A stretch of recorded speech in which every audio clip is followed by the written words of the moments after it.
ത്രിയേക ദൈവതിരുനാമത്തിന് മഹത്വമുണ്ടാകട്ടെ.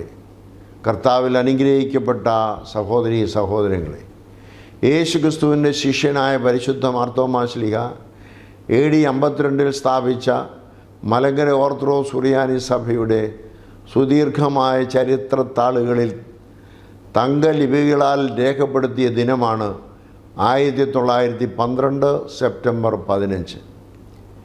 പരിശുദ്ധ മാർത്തോമാ ശ്ലീഹായുടെ തൃക്കരങ്ങളാൽ നിർമ്മിച്ച വിശുദ്ധ ദൈവമാതാവിൻ്റെ നാമത്തിലുള്ള നിരണം പള്ളിയുടെ ദിവ്യമായ മദ്ബഹായിൽ വെച്ച് പുണ്യപുരാതനമായ കിഴക്കിൻ്റെ കാതോലിക്കേറ്റ് സ്ഥാപിതമായ ദിനമാണിത്.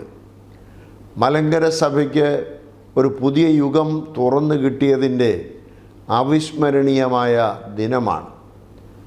നമ്മുടെ പൂർവീയ പിതാക്കന്മാരുടെ അക്ഷീണ പരിശ്രമത്തിൻ്റെ ഫലമായി സ്ഥാപിതമായ ഈ ഉന്നത പൗരോഹിത്യ സ്ഥാനത്തിൻ്റെ പ്രാധാന്യം മലങ്കര സഭയ്ക്ക് ഒരിക്കലും വിസ്മരിക്കാനാവില്ല.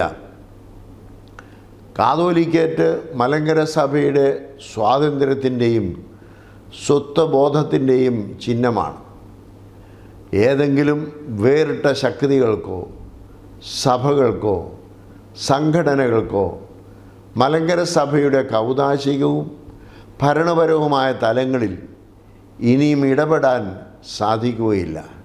കാരണം പരിശുദ്ധ സഭയുടെ സമസ്ത മേഖലയെയും ഏകോപിപ്പിച്ച് നിയന്ത്രിക്കുവാൻ ഇവിടെ സ്വതന്ത്രമായ ഒരു കാതോലിക്കേറ്റും അതിൽ ഒരു കാതോലിക്കായും ഉണ്ട്.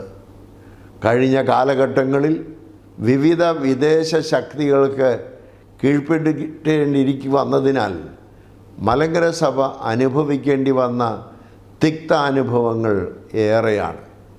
AD 4-ാം നൂറ്റാണ്ട് മുതൽ പേർഷ്യൻ മെത്രാന്മാർ മലങ്കര സഭയിൽ ആധിപത്യം പുലർത്തിയിരുന്നതിനാൽ തദ്ദേശീയനായ ഒരാൾക്ക് മേൽപ്പെട്ട സ്ഥാനം സ്വപ്നം കാണുവാനുള്ള അവകാശം പോലും ഉണ്ടായിരുന്നില്ല.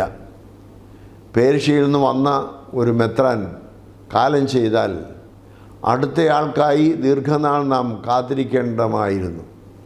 ആ കാലത്ത് സഭയുടെ മേൽനോട്ടത്തിന് അർക്കദിയാക്കോൻ എന്ന നാട്ടുസ്ഥാനി മാത്രമാണ് ഉണ്ടായിരുന്നത്. പിന്നീട് വന്ന പോർട്ടുഗീസുകാരും ഈ സഭയെ പീഡിപ്പിക്കുകയാണ് ചെയ്തത്. അന്ത്യോക്യൻ ബന്ധം ആരംഭിച്ചത് മുതൽ നാട്ടുമെത്രാന്മാർ ഉണ്ടായിരുന്നു എങ്കിലും സഭയുടെ സ്വാതന്ത്ര്യം അവരും അംഗീകരിച്ച് തന്നിരുന്നില്ല. അന്ത്യോക്യൻ പിതാക്കന്മാരുടെ തന്നിഷ്ടം പോലെ മലങ്കര സഭയിലെ മെത്രാന്മാരെ നിയമിക്കുകയും നീക്കുകയും ചെയ്തിരുന്നു. ഈ പശ്ചാത്തലത്തിൽ പൂർണ്ണ സ്വാതന്ത്ര്യത്തിൻ്റെ ആവശ്യകതയെക്കുറിച്ച് എക്കാലവും ചിന്തിച്ചിരുന്ന മലങ്കര സഭയുടെ ഊർജ്ജസ്വലരായ നേതാക്കൾ മെത്രാന്മാരെ വാഴിക്കുവാനും മൂറൻകൂത ചെയ്യുവാനുമെല്ലാം അധികാരമുള്ള ഒരു ഉന്നത പൗരോഹിത്യ സ്ഥാനി മലങ്കരയിൽ ഉണ്ടാകുന്നതിനു വേണ്ടി പ്രത്യക്ഷമായ പരിശ്രമങ്ങൾ 19-ാം നൂറ്റാണ്ട് മുതൽ ആരംഭിച്ചു. ഒടുവിൽ 1912 അന്ത്യോക്യ പാത്രിക്കീസായിരുന്ന ഇഗ്നാത്യോസ് അബ്ദുൽ മസീഹ തന്നെ മലങ്കരയിലെത്തി പുരാതനമായ കിഴക്കിൻ്റെ കാതോലിക്കേറ്റ് മലങ്കരയിൽ സ്ഥാപിച്ചു നൽകി. പിൽക്കാലത്ത് ആ സ്ഥാനം ഒഴിയുമ്പോൾ പുതിയ ആളെ വാഴിക്കാനുള്ള സ്വാതന്ത്ര്യവും മലങ്കര സഭയിലെ മേൽപ്പട്ടക്കാർക്ക് ലഭ്യമായി. AD 4-ാം നൂറ്റാണ്ടോടെ റോമാ സാമ്രാജ്യത്തിലെ പ്രധാന നഗരങ്ങളിലെ മെത്രാന്മാർ അധികാരത്തിൽ വളർന്ന് പാത്രിക്കീസന്മാരെന്ന നാമം സ്വീകരിക്കുവാൻ തുടങ്ങി.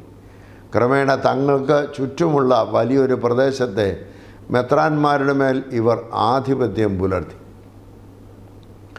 ഏതാണ്ട് ഇതേ കാലത്ത് തന്നെ റോമാ സാമ്രാജ്യത്തിന് പുറത്തെ പ്രധാന നഗരങ്ങളിലെ മെത്രാന്മാർ സ്വീകരിച്ച നാമമാണ് കാതോലിക്ക എന്നത്. പേർഷ്യൻ സാമ്രാജ്യത്തിൻ്റെ തലസ്ഥാനമായിരുന്ന സെലൂക്യ ടെസിഫോണിലെ മെത്രാനാണ് ആദ്യം കാതോലിക്ക എന്ന നാമം സ്വീകരിച്ചത്.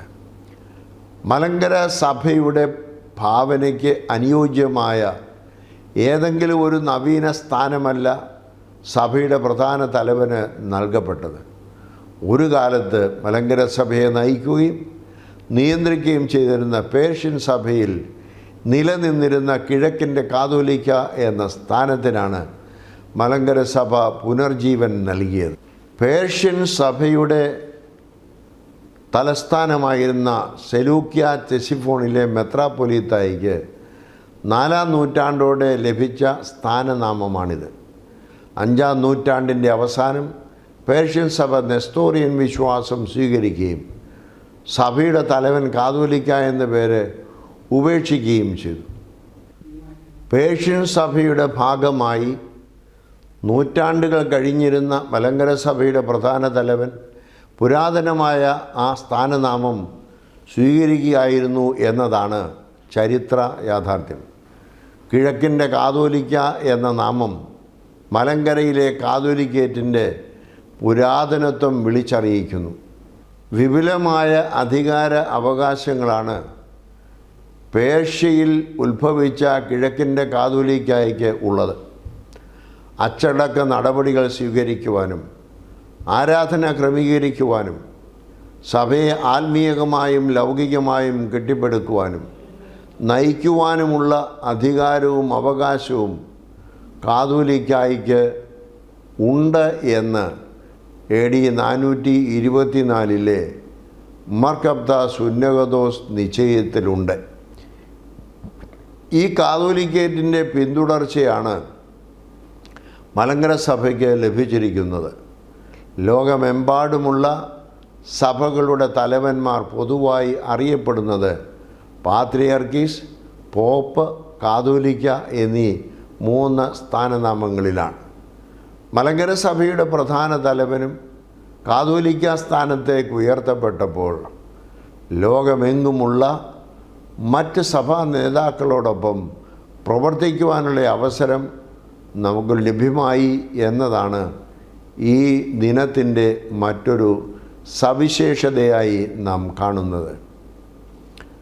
ഓറിയൻ്റൽ ഓർത്തഡോക്സ് സഭകളിലും എക്യൂമെനിക്കൽ സമിതികളിലും മലങ്കര സഭയുടെ പേരും പെരുമയും അടയാളപ്പെടുത്തുവാൻ നമുക്കിന്ന് സാധ്യമാകുന്നത് പ്രാർത്ഥനാ ജീവിതവും ദീർഘദർശനവുമുള്ള നമ്മുടെ പൂർവ്വ പിതാക്കന്മാർ നേടിത്തന്ന ഈ കാതോലിക്ക സ്ഥാനത്തിൻ്റെ മഹിമ മൂലമാണെന്നത് വിസ്മരിക്കുവാൻ സാധ്യമല്ല.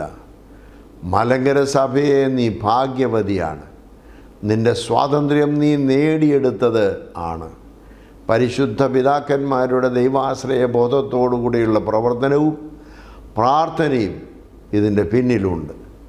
ആ പുണ്യപിതാക്കന്മാരുടെ മധ്യസ്ഥതയിൽ നാം ശരണപ്പെടും.